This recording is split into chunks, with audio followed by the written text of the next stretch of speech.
जय हिंद, वंदे मातरम दोस्तों। Welcome to Shivam study family. Shivam study परिवार आपका हार्दिक स्वागत करता है। दोस्तों, जैसा कि हमने आपसे वादा किया था और आपको अलग से एक वीडियो में हमने आपको ये बताया था कि सीटेट पास कैसे करें, यानी कि सीटेट पास करने का एक मूल मंत्र हमने आपको बताया था दोस्तों। तो आप लोग वो उस वीडियो को देख लेना। और हमने आपसे ये कहा था, जो हमने यूथ का जो प्रैक्टिस सेट PYQ लाने के लिए कहा था आपसे दोस्तों, आप मुझे आशा है कि आप लोग वो लेके आ चुके होंगे। तो दोस्तों, हमने आपको जैसा बताया कि आप लोग जो यूथ का जो प्रैक्टिस सेट है सीटेट वाला, वो आप लेके आइएगा और उसको अपना अध्ययन कीजिएगा। आपको दोस्तों किसी भी कोचिंग का नोट्स पढ़ने की ज़रूरत नहीं है दोस्तों, ठीक है दोस्तों। क्योंकि सीटेट में हम खासकर सीटेट की बात कर रहे हैं, यूपी टेट वगैरह की बात नहीं कर रहे हैं। सीटेट में दोस्तों क्या होता है कि वो हमेशा PYQ ही क्वेश्चन से वो घुमा फिरा के रखता है, ना कि जो नोट्स पढ़ाए जाते हैं, लिखाए जाते हैं, उनसे बहुत ही कम फंसता है। जब आप PYQ कर लोगे तो 100% आपको वहाँ से आपका पूरा का पूरा पेपर फंस जाएगा। तो दोस्तों, यही बात को ध्यान में रखते हुए, जैसे हमने आपको बता दिया था, आप यूथ का 5 प्रैक्टिस सेट आएंगे तो आप वो प्रैक्टिस सेट लेके आ गए होंगे। और उसके साथ ही दोस्तों, आप लोग देखो, उधर आप याद करो, क्या कह रहे हैं हम, उधर आप याद करो और हमारे साथ उसी का आपको हम रिवीजन कराएंगे। उधर आप याद करो और इसी का हम आपको आंसर बाद में बताएंगे। सबसे पहले हम टाइम देंगे आपको आंसर बताने के लिए। तो दोस्तों, इससे आपकी मजबूती, आपकी तैयारी बहुत ही एकदम ज़बरदस्त होने वाली तैयारी है दोस्तों। तो दोस्तों, हम इधर क्वेश्चन आज दोस्तों हमने जो प्रैक्टिस सेट लगवाने के लिए जा रहे हैं दोस्तों, वो प्रैक्टिस सेट दोस्तों है पर्यावरणीय अध्ययन, यानी कि इन्वायरमेंट का। ठीक है, जो इन्वायरमेंट है दोस्तों, ये भी 30 क्वेश्चन इसके आते हैं इन्वायरमेंट के सीटेट में। तो दोस्तों, वही इन्वायरमेंट के 30 क्वेश्चन के लिए आज से हम प्रैक्टिस सेट ये वाला आज की क्लास में हम इन्वायरमेंट का प्रैक्टिस सेट लगवाने के लिए जा रहे हैं। देखते हैं किस भाई या बहन का सबसे पहले आंसर आता है। तो दोस्तों, अगर जिसने भी जो हमने बताया है वैसा किया होगा, तो आप लोग अगर पढ़े होंगे तो सबसे पहले आंसर आप लोग देंगे। और हम ये देखते हैं, हम थोड़ा 2 सेकंड के लिए रुकेंगे दोस्तों, ज़्यादा देर तक हम नहीं रुक सकते हैं। 2 सेकंड रुकेंगे आपके आंसर के लिए और उसके बाद फिर हम उसको समझाएंगे, ठीक है दोस्तों। अगर आप हमारे इस स्टडी चैनल को अभी तक, आप शिवम स्टडी चैनल को आपने अभी तक ज्वाइन नहीं किया है, अपने परिवार को ज्वाइन नहीं किया है, तो प्लीज़ दोस्तों आप भी इस परिवार से जुड़ जाइएगा। क्योंकि 20,000 से अधिक लोग इसमें जुड़ चुके हैं, तो आप भी अपने परिवार से जुड़िएगा दोस्तों। आइएगा, हम देखते हैं इसमें क्वेश्चन नंबर 1, ठीक है दोस्तों। क्वेश्चन नंबर 1 देखते हैं और देखते हैं किस भाई बहन का सबसे पहले आंसर आता है। तो क्वेश्चन नंबर 1 हमारा क्या कहता है कि टूटता तारा, ठीक, उल्का है। ये क्वेश्चन नंबर 1 है, ठीक। टूटता तारा उल्का है। ऑप्शन इसके हैं दोस्तों। ए ऑप्शन है एक समान गति से चलने वाला तारा। बी ऑप्शन है एक चमकता पिंड जो वायुमंडल में एक समान गति से चलता है। और सी ऑप्शन है एक तारा जिसके एक सिरे पर पूंछ होती है। और डी ऑप्शन है दोस्तों उल्काब जो पृथ्वी के वायुमंडल में प्रवेश करते ही आग पकड़ लेता है, ठीक है दोस्तों। तो फटाफट देखते हैं कौन इसका आंसर सबसे पहले देता है। 2 सेकंड का आपके पास समय है दोस्तों।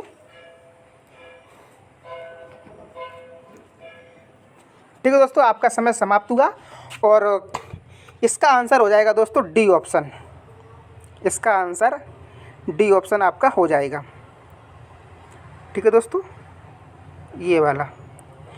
अब हम आपको बताते हैं कि टूटता तारा उल्का है। देखो, इसकी हम डिटेल आपको बता रहे हैं दोस्तों, आप लोग सुनना बड़े ध्यान से। टूटता तारा उल्का एक प्रकार का पिंड होता है दोस्तों, जो बहुत तेज़ गति से वायुमंडल में प्रवेश करता है दोस्तों। ये क्या होता है दोस्तों, ये तारे ऐसे मतलब आपस में जो छोटे छोटे तारे होते हैं वे बढ़ते रहते हैं और वो जैसे ही वो टूट जाते हैं और अपने जो पृथ्वी के वायुमंडल में जैसे ही वो प्रवेश करते हैं, और इतना मतलब घर्षण इतनी तेज़ी से होता है कि वायु में घर्षण बल लगने के कारण वो आग पकड़ लेते हैं। जैसे ही अपने पृथ्वी के वायुमंडल में वो तारे प्रवेश करते हैं और इधर पृथ्वी का जो गुरुत्वाकर्षण शक्ति और उधर उसका जैसे ही घर्षण लगेगा तो वो एकदम ही तारे आग पकड़ लेते हैं। तो यानी कि इसका डी ऑप्शन सही जगह, यानी कि क्वेश्चन नंबर 1 का D is the right answer. ठीक है दोस्तों, आइएगा अब देखते हैं क्वेश्चन नंबर 2। क्वेश्चन नंबर 2 है दोस्तों हमारा, मृत सागर क्या है? मृत सागर क्या है? और ये दोस्तों क्वेश्चन हम आपको ये भी बता दें, देखो क्वेश्चन ये सीटेट में दोस्तों आया हुआ है 1 to 5 में, यानी कि ये प्राइमरी का क्वेश्चन है दोस्तों।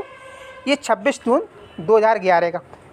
कोई हम वैसे हम सब PYQ जो हमने आपको करने के लिए बोला है, तो दोस्तों हम PYQ ही हम भी रिवीजन कराएंगे दोस्तों। ये मेरी क्लास सब रिवीजन के लिए, आप लोग देखो उधर आप याद करो, इधर हमारी क्लास से रिवीजन कर लो। ठीक है दोस्तों, एक दिन में 10-15 क्वेश्चन कराएंगे, इससे ज़्यादा हम कराएंगे नहीं, क्योंकि हम एकदम अच्छे से समझाते हुए आपको आगे बढ़ेंगे। दूसरा क्वेश्चन है दोस्तों हमारा, मृत सागर क्या है? मृत सागर क्या है, ये हमारी आज की क्लास का दूसरा क्वेश्चन है। और ये क्वेश्चन दोस्तों सीटेट 1 to 5 यानी कि प्राइमरी में 16 फरवरी ये 2014 का क्वेश्चन है दोस्तों। ठीक है, मृत सागर क्या है, एक बार हम इसके ऑप्शन पढ़ के आप लोगों को बता रहे हैं। ए ऑप्शन है मेरा, ऐसा सागर जिसका पानी जहरीला होता है। बी ऑप्शन है, ऐसा सागर जो सभी महासागरों व सागरों से ज़्यादा नमकीन है। सी ऑप्शन, ऐसा सागर जिसमें ज्वार भाटे बहुत तीव्र गति से आते हैं। डी ऑप्शन, ऐसा सागर जिसमें जहाज़ चलाना खतरनाक होता है। ठीक है दोस्तों, आइएगा फटाफट इस क्वेश्चन का आप लोग मुझे आंसर दीजिएगा। ठीक है दोस्तों, तो जैसा कि आप लोगों का हमने 2 सेकंड का टाइम देंगे आपको, आपका टाइम चालू हो रहा है दोस्तों 2 सेकंड का। ठीक है दोस्तों, तो इसका हमारा बी ऑप्शन सही हो जाएगा। मृत सागर क्या है, इसका B is the right answer दोस्तों हो जाएगा। जो मृत सागर है, ऐसा सागर जो सभी महासागरों व सागरों से ज़्यादा नमकीन है, मृत सागर कहलाता है।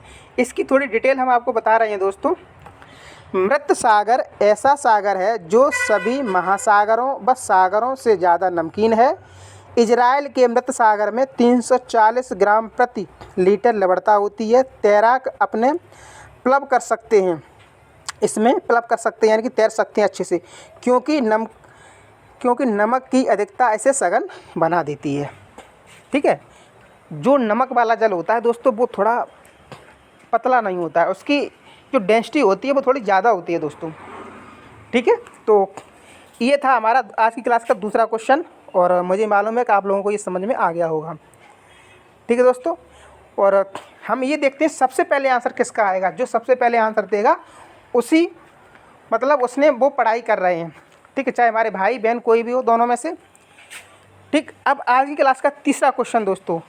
इस क्वेश्चन से पहले दोस्तों हम आपसे एक क्वेश्चन कर रहे हैं, ये सीटेट में आया हुआ क्वेश्चन है। जो माउंट एवरेस्ट है जो दोस्तों, जिसे नेपाल में सागरमाथा कहा जाता है दोस्तों, इसकी ऊंचाई कितनी है? ये भी क्वेश्चन एक आया हुआ है, ये हमने इसमें नोट डाउन नहीं किया है इसमें, तो आप लोग बता सकते हैं इसकी ऊंचाई कितनी है। जो माउंट एवरेस्ट है इसकी ऊंचाई आप लोग बता दीजिएगा। ये क्वेश्चन 2014 में आया हुआ क्वेश्चन है। ठीक है दोस्तों, अब हम बात करते हैं भारत में। क्वेश्चन नंबर नेक्स्ट हमारा दोस्तों, भारत में किस क्षेत्र में स्थानांतरित खेती करने का रिवाज है? स्थानांतरित खेती समझ रहे हो?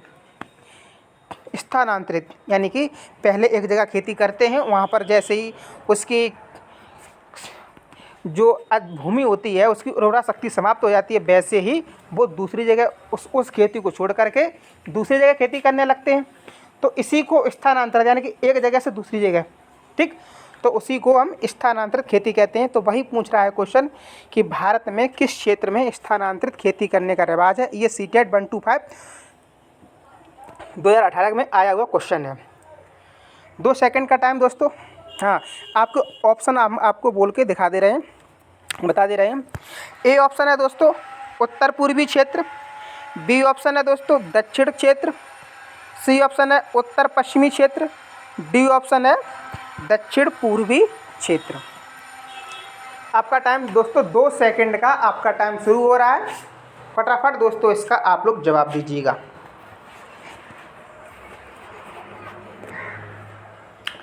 ठीक है दोस्तों, तो इसका आंसर है ए ऑप्शन। इसका आंसर है हमारा ए ऑप्शन, ए, यानी कि उत्तर पूर्वी क्षेत्र, नॉर्थ ईस्टर्न रीजन।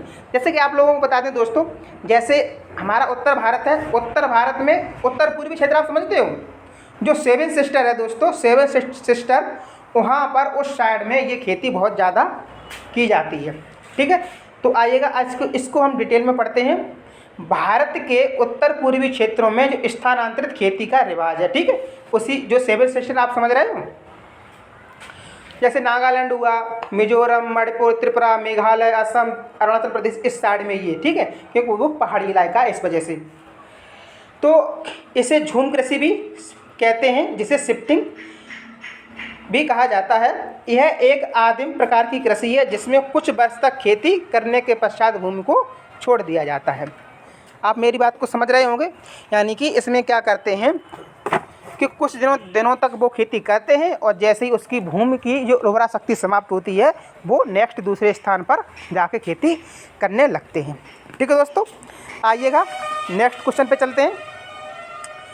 अब नेक्स्ट क्वेश्चन है दोस्तों हमारा, देखो ये भी क्वेश्चन आया हुआ है दोस्तों, हमने आपको बता दिया 2018 में आया। अब नेक्स्ट क्वेश्चन है हमारा दोस्तों, हमारे देश के एक जंगल में उस जंगल के लोगों यानी कि आदिवासी की खेती के लिए जमीन ग्राम सभा पंचायत द्वारा एक विशेष मात्रक यूनिट अथवा इकाई में, जिसे टिन कहते हैं, आवंटित की जाती है। टिन क्या है? ठीक है दोस्तों, टिन क्या है, इसका आपको आंसर देना है। और दोस्तों हम आपको बता दें कि सीटेट में जब आप पेपर देने के लिए जाओगे तो ये ही क्वेश्चन आपको वहाँ पर रखे हुए मिलेंगे।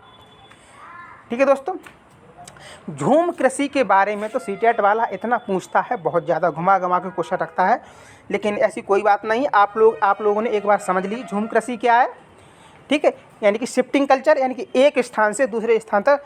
देखो वहाँ पर क्या होता है, झूम कृषि के बारे में एक बार आपको फिर से बता दे रहे हैं। इसमें दोस्तों ये होता है कि जैसे एक जगह पर बहुत सारे लोग वहाँ मतलब पहले वो झुंड बना के रहते ही हैं आदिवासी लोग, तो वो क्या करते हैं, जहाँ पर रहते हैं वहाँ की जो घास फूस होती है, झाड़ी और पेड़ पौधे काट करके और वहीं जला देते हैं उसी जगह पर। ठीक है दोस्तों, तो उसकी जो उर्वरा शक्ति बढ़ जाती है और उसी को साफ करके और वहीं पर खेती करते हैं कुछ दिनों तक। जब तक वो उर्वरा शक्ति उस मिट्टी में रहती है तब तक वो खेती करते हैं। जैसे ही उस मिट्टी की उर्वरा शक्ति समाप्त हो जाती है, वो दूसरे स्थान पर यही काम करते हैं। ठीक है दोस्तों, तो ये है हमारी झूम कृषि। ठीक है, तो इस साइड में उत्तर पूर्व क्षेत्र में इसे झूम कृषि कहते हैं और अलग अलग क्षेत्रों में इसके अलग अलग नाम है दोस्तों। ठीक, अब हम आते हैं क्वेश्चन नंबर नेक्स्ट पे। तो ये क्वेश्चन हमारा है कि हमारे देश के एक जंगल में उस जंगल के लोगों, हमने आपको ये पढ़ा दिया। ठीक है, टिन के मतलब टिन क्या है, इसके ऑप्शन क्या है। वह ए ऑप्शन है हमारा, वह भूमि जिस पर कोई किसान एक टिन बीज बोता है। बी ऑप्शन हमारा है, वह भूमि जिससे कोई किसान एक टिन बीज उत्पन्न करता है। सी ऑप्शन हमारा है, यह भूमि का मात्रक है जिसकी अभिकल्पना विशेष रूप से जंगलों के किसानों के लिए की गई है। और डी ऑप्शन है, वह भूमि जिसकी बीमाएँ 100 मीटर इंटू 100 मीटर यानी कि 100 बाई 100 है। तो दोस्तों आइएगा, इसका आंसर बताइएगा मुझे। 2 सेकंड का टाइम आपके लिए। तो इसका आंसर दोस्तों, इसका आंसर हमारा हो जाएगा ए ऑप्शन। क्या हो जाएगा? ए ऑप्शन, यानी कि वह भूमि जिस पर कोई किसान एक टिन बीज बोता है, टिन कहलाता है। ठीक, इसकी थोड़ी डिटेल में हम चर्चा करते हैं। टिन वह भूमि है जिस पर कोई किसान एक टिन बीज बोता है, इसे टिन खेती कहते हैं। यह खेती भारत के पूर्वोत्तर राज्य मिजोरम में की जाती है। ठीक है दोस्तों, कहाँ? मिजोरम में की जाती है। इस खेती का निर्णय लॉटरी निकाल कर होता है, जिसका नाम पहले निकलता है। लॉटरी समझ रहे हो, उसी के हिसाब से ये मतलब होती है। ठीक, जिसका नाम पहले निकलता है वह अपने सामर्थ्य अनुसार 1 टिन ज़मीन मांग लेता है।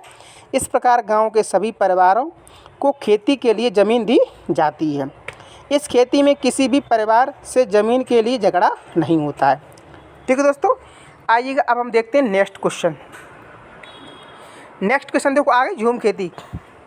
ये क्वेश्चन एग्ज़ाम में सीटेट वाला झूम कृषि से दोस्तों बहुत ही ज़्यादा पूछता है।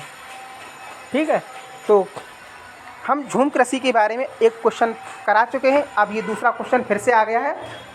लगातार कृषि से संबंधित क्वेश्चन लगातार ये दोस्तों। तो ये क्वेश्चन दोस्तों हमारा क्या कह रहा है, झूम खेती में अपनाई जाने वाली पद्धति के विषय में नीचे दिए गए कथनों पर विचार कीजिए। ठीक, जो झूम खेती है तो झूम खेती में अपनाई जाने वाली पद्धति के विषय में नीचे दिए कथनों पर विचार कीजिए। ए ऑप्शन दोस्तों हमारा है, एक फसल प्राप्त करने के बाद ज़मीन को कुछ साल तक ऐसे ही छोड़ देते हैं। बी ऑप्शन हमारा है, इस जगह को बांस या खरपतवार उग आता है उसे उखाड़कर जला देते हैं। सी ऑप्शन है दोस्तों, खरपतवार यानी कि जंगल आदि को जलाने पर प्राप्त राख को खाद की तरह काम लेते हैं। जब इस ज़मीन में खेती की बारी आती है तो बीज छिड़कने से पहले इसे गहरा जोता जाता है। ठीक है दोस्तों, ये हमारे 4 ऑप्शन हैं और आप लोग बताइएगा, आपके पास 2 सेकंड का टाइम है, फटाफट मुझे इसका आंसर दीजिएगा।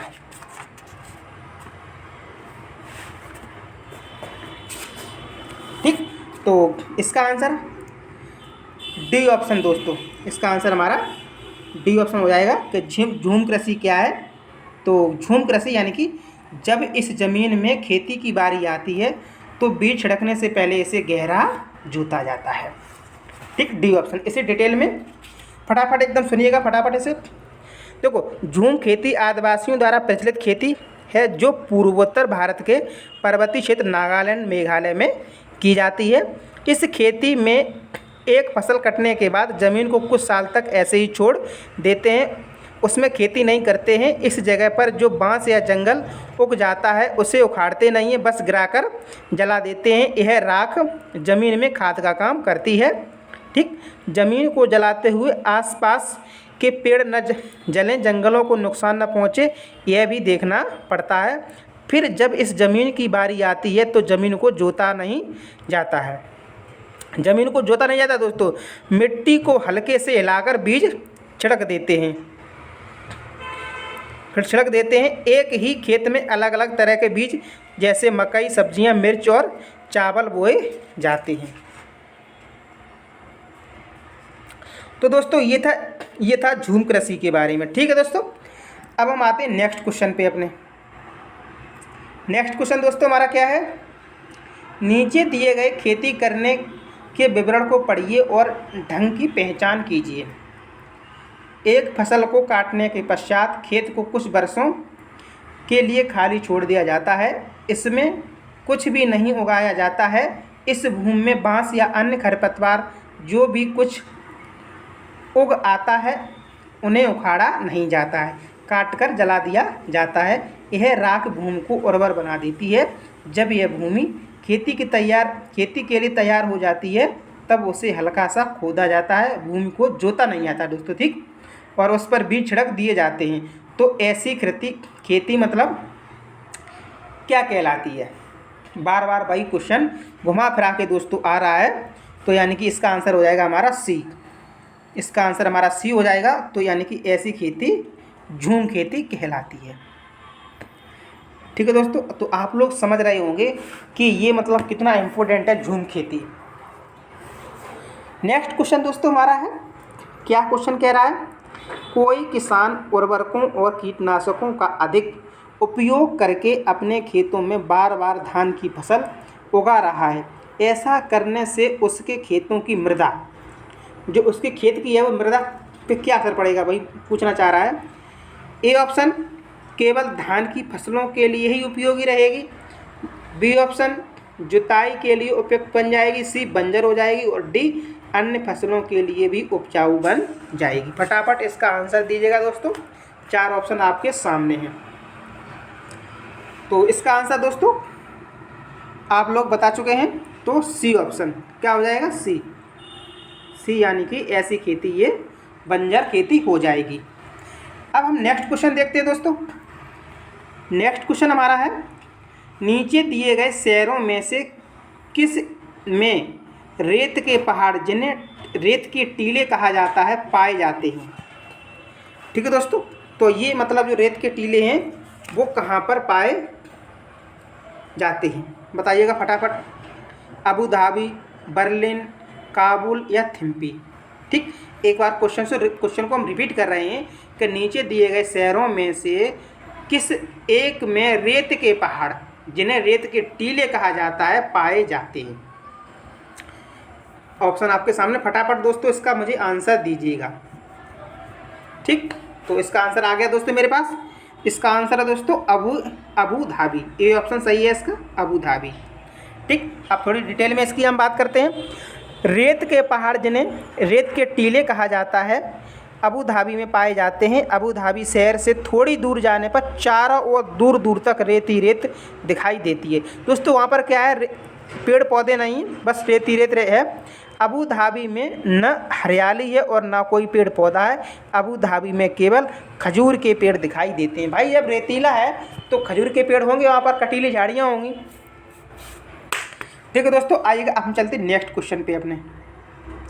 तो नेक्स्ट क्वेश्चन दोस्तों हमारा है माउंट एवरेस्ट के बारे में सही कथन। एक बार देखो, अभी हमने आप पहले बताया था कि ये क्वेश्चन आया हुआ था, इसकी ऊंचाई पूछी गई थी माउंट एवरेस्ट की। ठीक, तो माउंट एवरेस्ट के बारे में सीटेट बहुत पूछता है दोस्तों।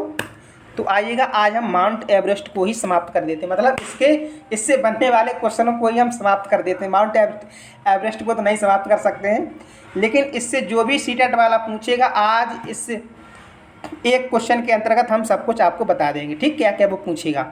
देखो, माउंट एवरेस्ट के बारे में सही कथन चुनना है। ठीक, 4 कथन है, 4 में से कौन सा कथन सही है। ए ऑप्शन है, यह नेपाल का भाग है और इसकी जो चोटी की ऊंचाई है वो 89 मीटर है। ठीक, और यह भारत का भाग है और इसकी चोटी की ऊंचाई 9850 मीटर है। सी ऑप्शन, यह तिब्बत का भाग है और इसकी चोटी की ऊंचाई 9850 मीटर है। और डी ऑप्शन हमारा है, यह जम्मू और कश्मीर का भाग है और इसकी चोटी की ऊंचाई है वो 89 मीटर है। दोस्तों आप लोगों को इसका आंसर पता चल गया होगा। ठीक है, तो आप लोग जो सोच रहे हैं बस अब वही आंसर है आपका, यानी कि इसका ऑप्शन है ए ऑप्शन सही है। ठीक, तो ए ऑप्शन। आइएगा हम थोड़ा इसके डिटेल में बात करते हैं। देखो ये 89 मीटर है, जी बिल्कुल सही है, क्योंकि इसमें थोड़ा कम ज़्यादा मतलब वो तो होता रहता है, ऐसा कोई दिक्कत नहीं है। लेकिन देखो माउंट एवरेस्ट के बारे में हम आपको थोड़ा समझाते हैं। देखो ये जो माउंट एवरेस्ट है, जैसे हिमालय को हमारे 4 खंडों में बांटा गया है, आप लोगों को पता है। एक हमारा जो पंजाब हिमालय है, और दूसरा हमारा कुमायूं हिमालय है, कुमायूं हिमालय है, और तीसरा हमारा नेपाल हिमालय है, और चौथा है असम हिमालय। और आप लोगों को बता दें दोस्तों, जो हमारा जो पंजाब हिमालय है वो सिंध नदी और सतलज नदी के मध्य जितना भी हिस्सा पड़ता है वो हमारा कौन सा पंजाब हिमालय के अंतर्गत आता है। और जो सतलज नदी और से लेकर के काली नदी के बीच में जो आता है वो कुमायूं हिमालय के अंतर्गत आता है, जिसमें से गंगा नदी और यमुना नदी का वहीं से उद्गम स्थल हुआ है। तो क्वेश्चन ये भी पूछ लिया जाता है दोस्तों कि जो गंगा नदी और यमुना नदी का जो उद्गम स्थल है वो किस हिमालय से है, तो वो दोस्तों हमारा कुमायूं हिमालय से है। ठीक है, और जो नेपाल जो हमारा जो माउंट एवरेस्ट है दोस्तों, ये नेपाल हिमालय के अंतर्गत आता है, और ये काली नदी और तिस्ता नदी के बीच के अंतर्गत का भाग है। और जो असम हिमालय है दोस्तों, तो वो तिस्ता नदी और ब्रह्मपुत्र नदी के बीच का भाग असम हिमालय कहलाता है। ठीक है दोस्तों, तो इसी के साथ में हमने आपको ये भी जानकारी दे दी कि अगर क्वेश्चन वो ये भी पूछेगा कि जो माउंट एवरेस्ट है वो किस हिमालय के अंतर्गत आता है, तो आपका आंसर होगा नेपाल हिमालय।